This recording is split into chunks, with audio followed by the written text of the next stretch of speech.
Havaianas vous présente le rendez-vous de l'info.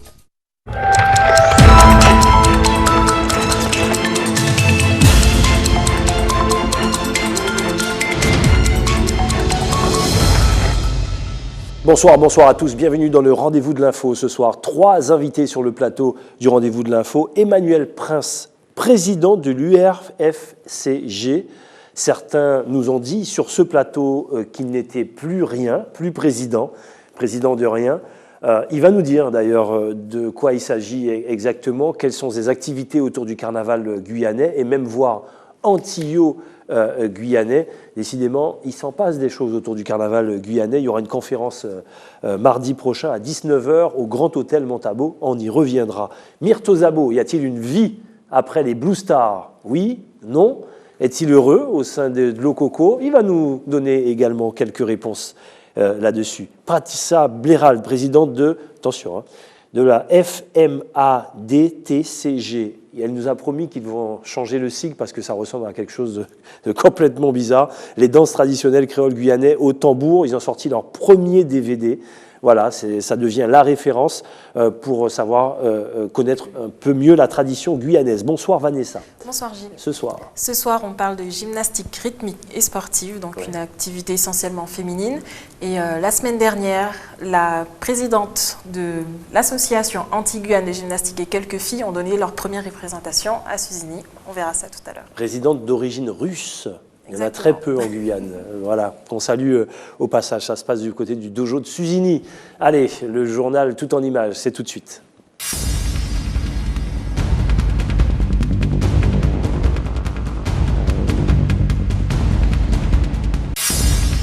Comme c'est le cas en chaque début d'année, les vœux des élus sont de rigueur. Ce matin, c'est Gabriel Serville qui a réuni l'ensemble des employés municipaux de Matoury.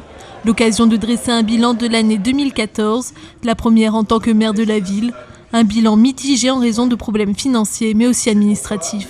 Il n'y avait pas de DGS, il n'y avait pas de responsable informatique, il n'y avait pas de responsable aux affaires financières. Donc on a pu tenir la baraque comme ça à bout de bras pour éviter que ça ne tangue de trop. Mais je considère malgré tout que, compte tenu de ces problématiques que nous avons connues, que les choses se sont plutôt bien passées. Le maire de Matoury compte sur cette année 2015 pour assainir les finances de la ville et pouvoir entreprendre les projets les plus importants. Ça nous permettra de pouvoir à la fois poursuivre les projets qui étaient déjà initiés en 2014 et puis d'engager de nouveaux projets en matière d'équipement, de construction de logements, de construction d'écoles, de construction d'infrastructures au bénéfice de la population. Gabriel Serville a également profité de cette occasion pour adresser ses vœux à la population guyanaise. Des vœux de santé, des vœux de prospérité, parce que les temps sont de plus en plus difficiles, mais c'est aussi des vœux de courage et de respect mutuel. On a vu que l'année 2015 a commencé par des événements extrêmement malheureux. Nous espérons que le monde va se ressaisir, que la Guyane va se ressaisir pour que les 11 mois qui nous restent à courir en 2015 se déroulent sous les meilleurs auspices possibles.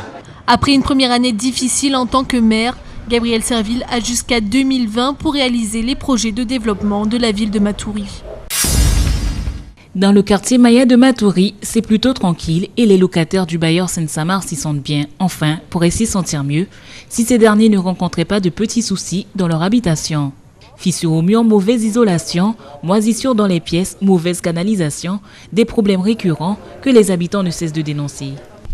Le canal est bouché, je le nettoyais, mais maintenant je ne peux plus rien faire par rapport à ce que vous voyez là, à l'entrée. Et qu'est-ce qu'ils m'ont dit dernièrement? Que c'est toujours moi qui vous specte. Donc, je ne peux plus parler. Comme je vous ai montré la maison, la porte, tout, le problème, il y a le problème sur la terrasse et tout. Pour se rendre dans son jardin, Joël doit enfiler ses bottes. Cela fait des années que c'est comme ça, aucune solution n'est apportée par le bailleur, alors que les charges ne cessent d'augmenter, nous dit-il. Ce terrain est inexploitable.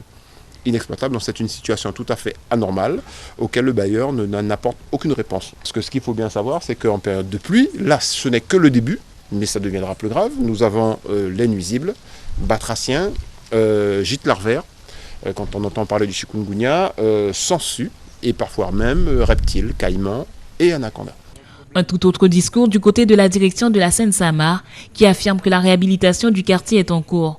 3/4 des parcelles seraient traitées, la société aurait injecté des moyens colossaux, soit 20% du budget de la réhabilitation investi pour ce quartier Maya. Nous avons repris la totalité des ouvrages d'assainissement, ce qui a nécessité de défoncer toutes les voiries et de reconstruire ces voiries.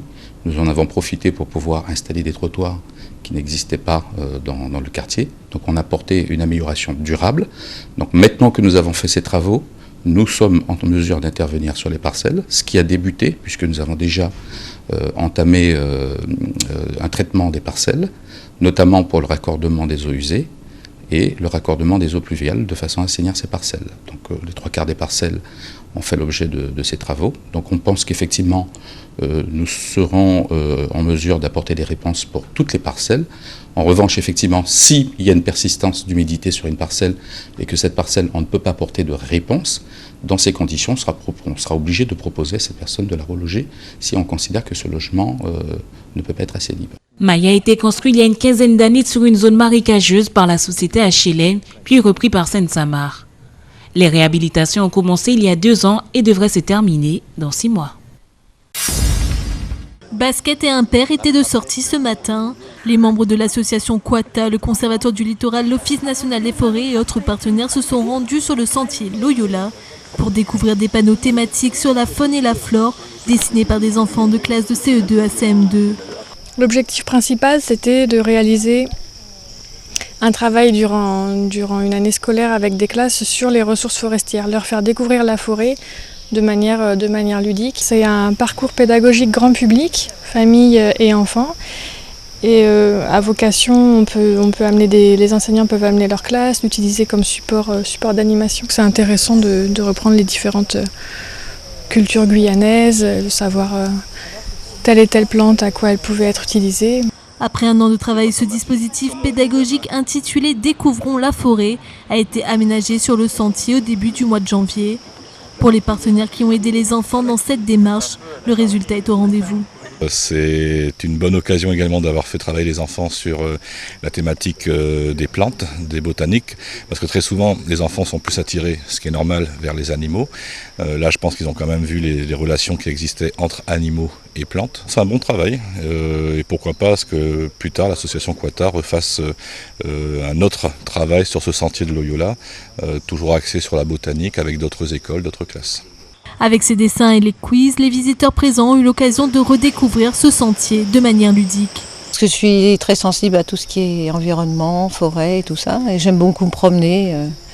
Et donc le sentier de Loyola, ça faisait un petit moment que je n'avais pas été. Je me dis tiens, s'il y a des choses nouvelles à découvrir, et voilà, je suis venue avec une amie. Je trouve ça, comme j'expliquais, je trouve ça très bien. Je trouve que c'est adapté pour les enfants, c'est ludique, il y a les couleurs, etc. Après cette ouverture officielle, le but est d'amener les classes d'élèves sur ce sentier pour voir le travail qu'ils ont accompli. Ce parcours est également ouvert à tout public. L'autopsie du corps de Yann a eu lieu aujourd'hui. Le lycéen de 17 ans est décédé samedi soir à la station-service Vito, route de Dégradé-Cannes, d'une hémorragie interne. Que les médecins du SAMU avaient déjà évoqué le soir des faits, la victime a été atteinte d'une balle de 22 longues griffes à une bonne distance du tireur. C'est pourquoi le jeune homme a eu le temps, après avoir été touché par une balle, d'arriver à la station-service située à 200 mètres du lieu de son rendez-vous mortel. 2 des individus qui étaient présents lors de la négociation à l'entrée de la cité Arc-en-Ciel ont été interpellés le soir même et mis en examen par un juge d'instruction pour meurtre accompagné ou précédé d'un autre crime, en l'occurrence tentative de vol avec arme. Il y aura un 3e individu soupçonné d'avoir tiré sur Yann. Il est activement recherché par les gendarmes de la section de recherche, mais les enquêteurs pensent qu'il a fui au Brésil. Une consécration de plus pour la Guyane et pour Ulrich Robéry. Après un titre de champion du monde d'escrime obtenu en Russie en 2014, le Guyanais de 32 ans a été élu sportif ultramarin de l'année. Le trophée lui a été remis lundi soir lors de la cérémonie organisée au siège de France Télévisions, une soirée qui aura compté avec la présence des plus grands sportifs ultramarins. Cette consécration qui vient s'ajouter au palmarès déjà bien étoffé de sa carrière, avec une première médaille d'or sur la scène internationale en 2003 par équipe, Ulrich, durant les années qui ont suivi, aura été présent sur les podiums des plus grandes compétitions, comme les Jeux Olympiques, les championnats d'Europe et mondiaux à plusieurs reprises. Avec le seul titre qui lui manquait en individuel conquis en 2014, il est devenu un des plus grands ambassadeurs du sport guyanais outre-Atlantique. C'est donc une grande satisfaction à la fois pour l'escrime, pour la Guyane et pour le GIP. Ulrich Robéry est en effet un sportif attachant, une grande humilité, une grande expertise, une grande gentillesse, une grande disponibilité. C'est un sportif qui a su concilier à la fois un parcours de sportif de haut niveau et un parcours professionnel qui s'inscrit dans la longévité. À ce titre-là, c'est un authentique champion. Bravo l'artiste et à bientôt à Rio. En 2016 auront lieu les Jeux Olympiques à Rio. Pour Ulrich, il s'agit là d'un ultime défi, un endroit idéal pour finir sa carrière, au plus près de chez lui.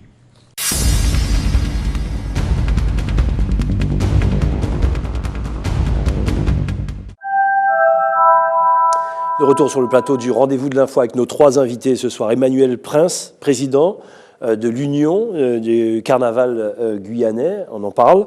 Myrto Szabo, y a-t-il une vie après les Blue Stars, Cric-Crac, de l'Ococo, les Vidés, mais autre chose peut-être. Et Patricia Blérald avec ce DVD, ça vient de sortir, la Fédération des associations de musique et de danse au tambour créole guyanais qui propose un DVD, on va dire, pédagogique pour apprendre les danses et chants traditionnels. Premier invité, Emmanuel Prince, bonsoir.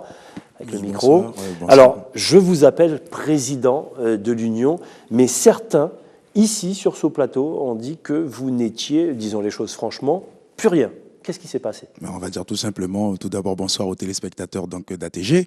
Je reviens à dire que m'appeler président de l'Union régionale, il n'y a pas plus légal que ça, puisque à l'heure d'aujourd'hui, je vais encore réaffirmer en tout cas le simple fait d'avoir été élu démocratiquement, tant bien malgré tout ce qui a été dit. Une élection civile, ou moi je connais pas d'élection civile dans l'expression démocratique d'une élection, qui fait que j'ai bien été élu par des comités au nombre de 10 et à l'unanimité, et de 2012 jusqu'à 2016, et nous sommes en 2015.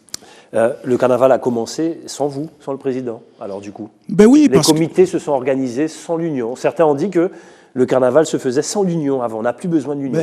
Vous savez, moi, je vais quand même ne pas trop, je dirais, m'attarder sur cela. Ou bien au contraire, j'ai été quand même avec mon équipe. En tout cas, nous avons été très intelligents de façon à ne pas, comme d'habitude, puisque malheureusement c'est dans nos gènes, quand il y a des choses qui nous dérangent, où on ne peut pas réellement discuter de fond mais de forme, l'histoire de prendre la population guyanaise en otage, moi je dis qu'il y a un moment, il faut qu'on arrête. À un mois donc du carnaval, moi comme je reviens à dire, quand on a un esprit assez grand et assez développé, on se dit qu'on peut être d'accord ou pas d'accord sur une politique qui est menée, qui est lancée notamment par l'Union régionale, il y a l'art et la manière de pouvoir faire les choses, pas à un mois du carnaval, où on ne profite pas en tout cas de l'absence du président de l'Union régionale pour pouvoir se dire que c'est l'occasion de pouvoir sauter sur l'opportunité pour faire ce que l'on appelle un pseudo coup d'État. Ouais, une sorte de putsch. Voilà. D'accord, très bien. Vanessa. Oui, alors vous le savez, nous recevons des questions des internautes. Donc Laurent, 35 ans, de Cayenne, qui demande pourquoi essayez-vous de vous maintenir quand la majorité souhaite tourner la page de votre présidence, et ensuite qui dit que si vous pensez être légitime, pourquoi ne pas faire comme le président de la CCIG, provoquer de nouvelles élections qui vous conforteraient, et est-ce que vous avez peur de perdre? Mais je crois que je rejoins en tout cas, c'est une très bonne question de Laurent. Je n'ai jamais dit, en tout cas au niveau de l'Union, nous n'avons jamais dit que nous sommes contre en tout cas le simple fait de pouvoir remettre en question cette élection, puisque là encore je redis, le 22 octobre 2012, nous avons été, en tout cas j'ai été élu avec un programme d'action au nombre de 27 points à établir. Ce sont ceux-là même, je dirais, qui ont voté pour ce programme, ce plan Marshall pour le carnaval de la Guyane, et ce sont ceux-là aujourd'hui qui sont devenus amnésiques et qui se disent que bon ben voilà, ils ne veulent plus continuer. Moi, j'ai bien fait comprendre, je ne m'attache pas à cela. Mais je dis tout simplement, il faut apprendre à respecter une élection. L'élection, j'ai le procès verbal, tous les présidents de comité ont voté ce procès verbal, même aujourd'hui ce que je pourrais appeler les frondeurs. Aujourd'hui, il y a deux possibilités, et je l'ai dit même depuis Paris, c'est soit on me laisse terminer le mandat pour lequel j'ai été élu avec une équipe, ou alors, ce n'est pas compliqué, oui, on refait une assemblée générale extraordinaire qui est prévue par la loi 1901, oui, une assemblée générale extraordinaire, mais on ne sélectionne pas non plus quelques comités par rapport à d'autres, puisque c'est sélectif aujourd'hui. La majorité, je vais répondre à Laurent, une majorité, ça porte bien son nom, ce n'est pas 4 comités sur 10 comités. Jusqu'à présent, c'est 4-5 comités. Je reste toujours légitime. Les questions, c'est rendez-vous de info@atg.tv si vous avez des questions en direct. C'est quoi cette histoire de anti-Guyane? On dit encore que vous êtes autoproclamé président, en fait que vous allez représenter la Guyane aux Antilles. Dites-nous et donnez-nous un point d'éclaircissement. En tout cas, c'est là encore que je vois que, vous savez, malheureusement, nous cultivons en tout cas ce genre de pratique. Je vais encore dire, la médaille d'or, malheureusement, de nos compatriotes guyanais dans la majorité. Je m'y mets parce que c'est une majorité. C'est cette médaille d'or, je dirais, de la critique qui est facile, de la jalousie, de l'envie. Eh ben oui, Emmanuel Prince, quand il est arrivé, en tout cas, sous le commandement, je dirais, de ses collègues, voilà, il a fallu que j'aille représenter la Guyane au niveau national lors des congrès nationaux. Il a fallu 2 ans pour que la Guyane soit reconnue au niveau national. Et là, si vous voulez, Gilles, moi, ce qui m'intrigue un peu, c'est de savoir qu'on me reproche aujourd'hui d'être le délégué national en charge des Outre-mer, élu de surcroît. Donc c'est délégué national en charge des Outre-mer. En charge des Outre-mer, voilà, c'est bien ça, au sein de la Fédération des carnavals et de France. On me reproche ce titre, mais par contre, on ne s'est pas retourné la question en se disant qu'avant Emmanuel, il y avait quand même des prédécesseurs qui allaient dans ces mêmes organisations au niveau national. Et comment se fait-il que, par exemple, que la carte de la Guyane n'était pas représentée dans la cartographie des carnavals de France? Et il a fallu à ce qu'Emmanuel Prince frappe du poing sur la table pour dire mes chers collègues de la métropole, l'outre-mer, c'est la France c'est l'outre-mer, et que je ne comprendrais pas pourquoi les Antilles-Guyanes ne soient pas représentés sur cette cartographie, ce qui est le cas aujourd'hui. Emmanuel Prince, encore 2 questions. Vous allez faire une conférence de presse bientôt, on va en parler, bien sûr. Allez, je sais que vous n'avez pas votre langue dans votre poche, vous dites les choses. Disons les choses clairement, disons les choses franchement. Certains ont voulu quitter, vous parlez de putsch tout à l'heure, parce que vous ne payez pas tout le monde, vous gardez l'argent dans votre poche. Dites-nous en plus là-dessus. Déjà, je dirais tout simplement à ces gens-là aujourd'hui qui pensent que oui, que gérer une association ou une collectivité, c'est comme si on gère sa maison avec son portefeuille, c'est loin d'être cela.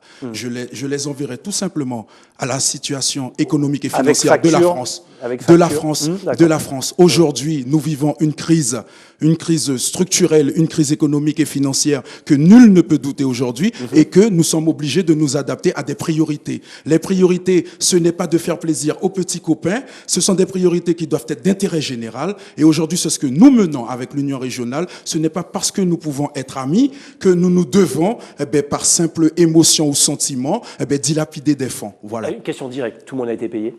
Non. Pourquoi? Parce que tout le monde n'est pas payé, comme également dans certaines collectivités où les prestataires aussi ne sont pas payés. Très bien. Au moins, vous avez le courage de le dire. Vous faites une conférence de presse mardi prochain à 19h au Grand Hôtel Montabo. C'est pour... nous souhaitons en tout cas avec l'Union régionale nous adresser à la population. Il s'en est passé en tout cas des événements publics, ouverts à tout le monde. Ce n'est pas une conférence, je dirais, où nous allons faire... des concons et tout, non, bien au contraire, nous allons mettre table sur table, nous allons sortir des documents, nous allons sortir des éléments tangibles permettant aux uns et aux autres de comprendre aujourd'hui qui est qui dans notre carnaval et surtout ces gens-là qui ne veulent surtout pas comprendre que le carnaval, ce n'est pas l'affaire d'Emmanuel ni de l'Union, mais l'affaire de toute la Guyane, de toutes celles et ceux qui entourent ce carnaval. Et au-delà de cette crise que nous subissons aujourd'hui, prenons l'exemple dans certains pays aujourd'hui, les uns et les autres mettent la main à la poche et qui n'est pas le cas ici en Guyane, je maintiendrai toujours ce cap. Voilà. Très bien, merci. La suite, mardi prochain, 19h, Grand Hôtel de Montabo, pour la conférence de presse publique avec Emmanuel Prince, disant les choses franchement, toujours président de l'Union. Toujours président et je resterai jusqu'en 2016. Merci beaucoup. Allez, le rendez-vous du Prime ce soir, Dom Laquezotte, à la rencontre des 2 nouvelles chanteuses des Blue Stars. Extrait.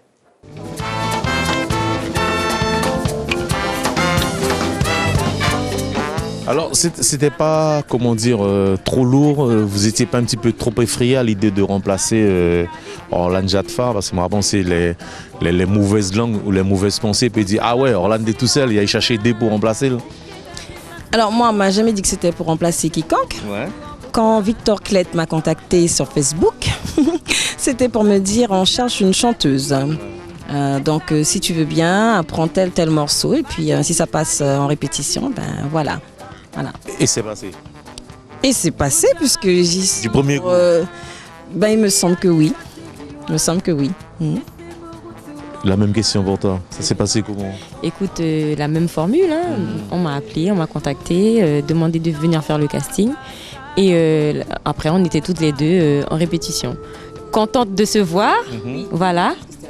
Parce que c'était la surprise. On ne nous avait pas dit qu'on aurait été 2. Et ça a été une super surprise. Et je pense qu'ils ont, franchement, sur ça, ils ont assuré. Voilà. Ils n'auraient pas pu faire mieux.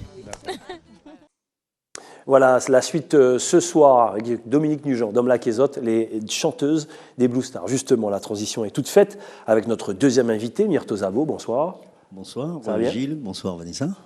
Alors, y a-t-il, ben voilà, c'était ma question dans le sommaire de l'émission, y a-t-il une vie après les Blue Stars? Ben, bien sûr. Quel genre de vie? Myrto Szabo déjà se porte bien et lui beaucoup aussi. Oui. Donc, comme tout le monde le sait, je suis maintenant dans le groupe avec José Lama, le groupe Glo Coco. Et ma foi, tu y étais déjà, hein, tu faisais Blue Star et Glo Coco. Voilà. Donc, pour moi, rien n'a changé.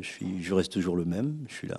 Alors, justement, on avait l'habitude d'avoir un single, Myrto Szabo, quelque chose à chaque fois pour nous donner envie sur le carnaval, un hit sur les radios. Cette année, plus de recul? Plus de recul, non. C'est-à-dire que j'ai voulu déjà laisser la place à mon épouse qui avait fait un CD, qu'on avait travaillé. C'était un projet. Donc, voilà, quoi. C'est tout simplement ça. Très honnêtement, allez, jouons les choses sérieusement. Quand j'ai revu samedi dernier Clara Nugent sur la scène de Paulina, il y a eu de l'excitation, elle était heureuse, il y avait du monde en face. Est-ce qu'il n'y a pas un manque, franchement, le manque de ce feu-là chez Nana avec les Blue Stars? Très franchement, Myrto. Non, pas du tout, Gilles. Ouais. Tu sais, c'est vrai que Clara était chez Paulina... pour fêter ses 20 ans de pour fêter carnaval. Ses 20 ans. Ouais. Mais bon, je dirais pas non. Hein. Bon, peut-être que c'est quelque chose qui se fera en son temps. Donc, voilà, quoi. Moi, honnêtement, je suis avec Glo Coco. Alors, que tu sois avec Glo Coco, c'est une chose, on va en parler. Est-ce qu'il y a un manque? Il n'y a pas le manque ou pas? Non. Le manque de la scène, de la foule? Non, pas du tout, puisque vendredi encore, j'étais sur une scène, la scène du Kendall. Oui. Ma foi, je tourne avec Glo Coco. Très bien. Je fais des scènes. Alors justement, Glo Coco, c'est tous les jeudis au Cric-Crac. Bon, c'est timide encore, qu'est-ce qui se passe? Le jeudi et le samedi. Et le samedi, effectivement. Le public a du mal à suivre, qu'est-ce qui se passe? Non. Il y a du monde, Par contre, samedi, c'était rempli. C'était rempli de monde, samedi. Ok, donc le samedi, Glo Coco a son public. Et puis Glo Coco, ça devient aussi une référence, notamment pour le vidé. Très sollicité. Maintenant, vous êtes souvent sollicité pour les vidés. Vous êtes devenu quoi, spécialiste du vidé ou quoi? Non, pas du tout. Donc, je pense avec mes 30 ans de carrière avec les Blue Stars, donc c'est vrai que je ne vais pas cracher sur la soupe. J'ai su apprendre et voilà, je donne mon expérience quand il y a le vidé. Très bien. Alors, où est-ce qu'on va te voir, Myrto, pour les jours à venir? C'est quoi votre ligne droite à vous, Glo Coco? Vous êtes où? Bon, pour la ligne droite, enfin, je dirais même pas pour la ligne droite. Là, maintenant, là. Déjà donc, jeudi, samedi, Cric-Crac. Déjà le 8 chez Kiko. Donc, Espace Edmonderie, Espace Edmonderie, avec toutes les grandes formations, Blue Star, Mécène, Carnivore et bien sûr Glo Coco. Donc, et puis le 15, je donne tout le monde un rendez-vous pour le fameux vidé du 15 au matin. Exact. Et l'après-midi, on est sur le podium de la Grande Parade. Très bien, voilà pour l'actualité de Glo Coco et de Myrto Szabo. Alors, est-ce qu'il y a un album prévu à venir, notamment? Est-ce que vous préparez quelque chose pour la saison prochaine, notamment? Oui, normalement, la saison prochaine, avec Glo Coco, on prépare quelque chose. Très bien. Ouais. Comment ça se passe, du coup, la vie musicale avec Jose? Ça se passe très bien, ma foi, les gens aiment bien le CD et il se vend très bien. D'accord, très bien. Voilà pour l'actualité musicale de Myrto Szabo qui nous dit les choses franchement. Non, Nana ne lui manque pas. Non, les Blue Stars, ça ne lui manque pas. Il est très très bien avec le groupe de Coco. C'est ce qu'on voulait savoir, notamment, et l'actualité, notamment de Myrto Szabo et de Glo Coco. Merci beaucoup, en tout cas. Merci. À très bientôt. Allez, sans plus tarder, voici la chronique de Vanessa. Oui, je sais que Vanessa avait une question pour Myrto Szabo, mais on est à la bourre, je suis désolé. Ce soir. Donc, la gymnastique rythmique et sportive, donc pratiques réalisées au sol avec manipulation d'objets légers, cerceaux, cordes, ballons, massues, en duo, en individuel ou en groupe. La semaine dernière, du côté du dojo de Suzini, quelques-unes des 87 licenciés de l'association Anti-Guyane de gymnastique ont donné leur première représentation avec la présidente Frédérique Otenu, Voilà, qui n'est pas russe. Qui n'est pas russe, oui, j'ai confondu avec sa collègue. Donc Oui. elles ont donné leur première représentation après 3 mois d'entraînement. Regardez. Allez.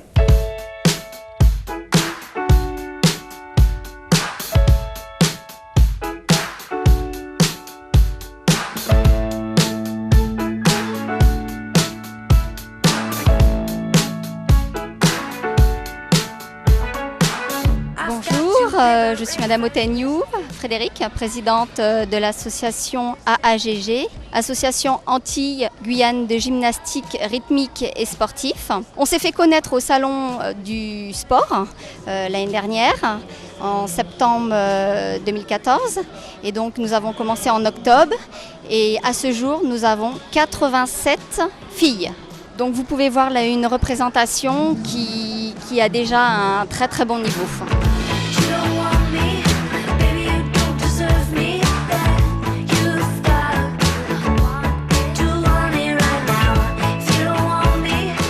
Alors bonjour, je m'appelle Enora Nelson, j'ai 11 ans. J'ai commencé la gymnastique rythmique sportive en octobre 2014.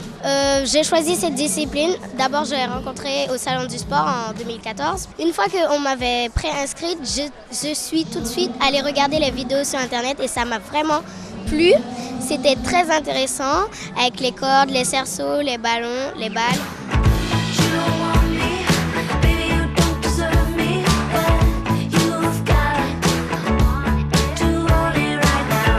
J'ai habité en métropole avant et j'ai connu ce sport et j'ai tout de suite apprécié, mais je n'ai pas eu le temps de pouvoir en pratiquer, alors en trouver en Guyane, ça fut un pur bonheur.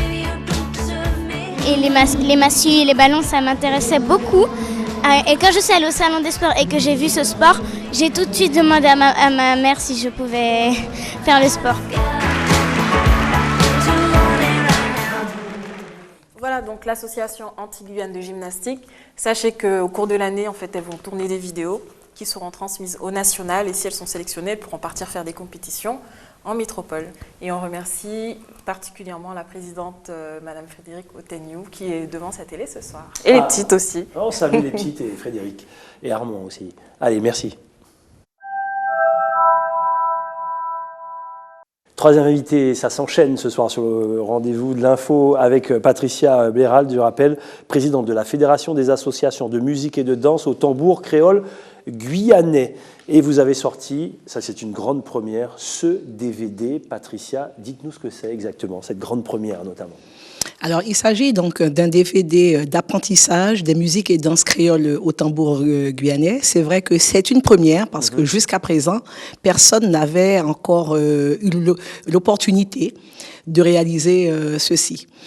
Il y avait une demande, c'est-à-dire que quand les gens de l'extérieur venaient, c'est quoi le casse-éco, c'est quoi les rôles, les machins, et en fin de compte, il fallait expliquer, c'était compliqué, c'est quoi, c'est touristique? Alors, c'est un produit qui a surtout une finalité, didactique, d'enseignement, d'apprentissage. On a surtout, donc, effectivement, voulu transmettre le patrimoine créole guyanais, mais on a voulu le transmettre d'une manière moderne. Et c'est vrai qu'il y avait une forte demande, une demande du public, une demande du milieu enseignant. Et donc, on s'est arrangé quand même pour pouvoir faire appel. Alors, on a fait appel donc à des gens qui sont enseignants aussi à la base pour que le produit, pour que la transmission soit la plus pédagogique possible. Voilà. Vanessa? Qu'il soit visionné par tous les élèves dans toutes les écoles? Alors, élèves, publics, et puis même aussi chacun à la maison, tous ceux qui auront envie d'apprendre tout seuls, je pense qu'effectivement, ils y parviendront. Alors voilà, on parle de pédagogie parce qu'on explique, hein, on explique l'historique, on montre la danse, le chant, les origines, voilà, tout à fait, les origines, l'historique. Il y a même également un volet qui est relatif aux tenues. Exact. Il y a effectivement un passage qui est consacré à la présentation des instruments de musique. Exact. Je trouve que c'est, de manière objective, je pense que c'est un bon produit, c'est un produit de qualité réalisé par Marc Barra. Qu'on salue au passage. Qu'on salue, et Canopé Film. Exact. Et puis moi, ce qui me plaît particulièrement dans ce DVD, c'est la qualité artistique, tant au niveau sonore, le son est d'une très très bonne qualité et les images également. Ok, on a fait Je pense que c'est un bon produit. Très bien. Et vous êtes objectif. Je suppose que vous avez fait appel à des partenaires. Comment ont-ils accueilli l'idée? Est-ce qu'ils ont adhéré tout de suite ou pas? Alors, le premier partenaire, c'est la région Guyane, puisque c'est un DVD qui est coproduit par la fédération et la région. Et puis ensuite, pour pouvoir, on avait besoin des acteurs, mais les acteurs, ce sont ceux qui détiennent la connaissance. Pour ce premier DVD, nous avons fait appel à 3 associations qui sont adhérentes à la fédération. Il s'agissait donc du groupe Laurier Rose, du groupe Tchok Contré et du groupe WAPA. Je ne dirais pas qu'il y a eu une sélection, mais c'est vrai qu'on a fait, il y a 11 rythmes et danses qui sont présentés. Comment ça? On n'en a pas 7? On en a... Il faut être sûr, là, c'est maintenant. C'est ça. C'est 7 ou 11? On va dire 11. Mais alors, c'est vrai qu'il y a des variantes. Alors, vous les avez toutes en tête? Voilà, alors il y a... Alors, je dis. Donc Gragé. Gragé-Vals. Kassékor. Les rôles. Kamougé. Et moi, je bug après. Alors, Moulala. Djambel. Kaladja. Djouba. Zinc. Voilà. Et oui, absolument. Absolument. Écoutez, il faudra venir demain soir pour pouvoir découvrir. Bon, très bien. Alors, on a combien de rythmes, Patricia? Alors, c'est vrai qu'il y a une discussion entre les rythmes, danse. Alors, c'est vrai peut-être qu'il y a 7 rythmes officiels, mais il faut savoir aussi qu'on peut aussi les subdiviser. Par exemple, le Kaladja, qui est un mélange de Kassékor. On va retrouver le rythme du Kassékor et le rythme du Gragé. Alors ça, je l'entends même depuis les toutes premières chansons de WAPA. Voilà, Kaladja, par exemple. Voilà. Donc ça restait... Zinc, j'ai jamais entendu parler, Patricia. Oui. Ça vient d'où ça? Donnez-nous une explication ce soir. Donnez-nous le scoop du zinc. Le scoop donc du zinc, c'est une danse qui vient de des communes d'Irakubo et de Sinamari, et qui a été surtout dansée par les enfants. Okay. Et effectivement, ça se rapproche de un mélange donc de Gragé et un mélange de Kassékor aussi. Bon, très bien. Alors le rendez-vous c'est demain? Le rendez-vous c'est demain soir dans le cadre des Jeudis de l'encre à 19h30. C'est ouvert à tout le monde. C'est gratuit. C'est la présentation donc officielle du premier DVD de musique traditionnelle et un DVD interactif. Et les caméras d'ATG seront là, bien sûr, pour voir tout ça. Merci. Merci, Patricia. Merci. À demain, donc. À demain. Voilà, pour le rendez-vous. Le rendez-vous est pris, vous verrez ça, bien sûr, dans nos différents journaux, ici sur ATG. C'est comme ça qu'on se dit au revoir pour se donner rendez-vous demain. BFM sans plus tarder. Dom Laquezotte avec la rencontre des 2 chanteuses des Blue Stars. Excellente soirée sur ATG. À demain, Vanessa. À demain.